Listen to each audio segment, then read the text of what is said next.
Εδώ ήθελε μαγιό τώρα.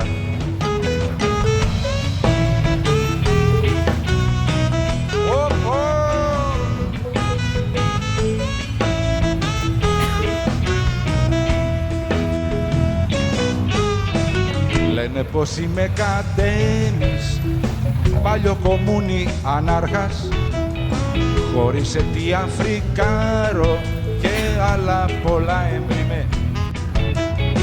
Πιάσαν τα πως τα κοθόνια, όλα τα ξέρουν ξεράδια, κι ήρθανε λέει να μας σώσουν, που να μη σώσουνε ποτέ.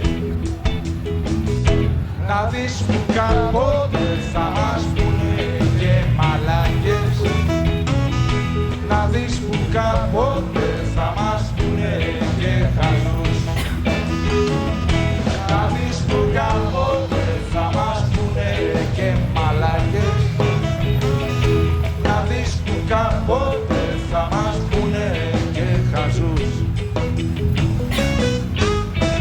Μου έρχεται ρεύμα 200, του τηλεφώνου 300, νερό και νίκη 800 και τα κοινόχρηστα καμιά 200.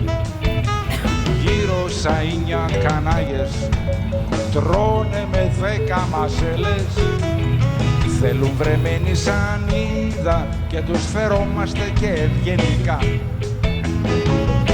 Να δεις που κάποτε θα μας πούνε και μαλάκες, να δεις που κάποτε θα μας πούνε και χαζούς,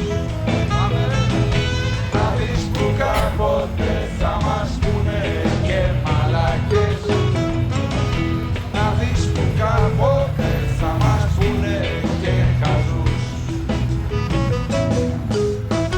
Κάνω εξετάσεις για κύλι, όσοι γιατροί τόσες γνώμες, γρήπη σηκώτη στο μάχη, πάω στο Ίκα, με βρίσκουν καλά. Άστα να πάνε στο διάλο, κάθε καρέκλα και χάχας, όλα πηγαίνουν για φούντο κι αυτή εκεί της ψ***ης στο χαβά.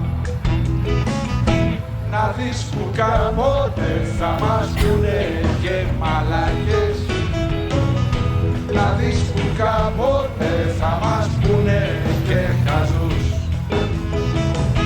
να δεις που κάποτε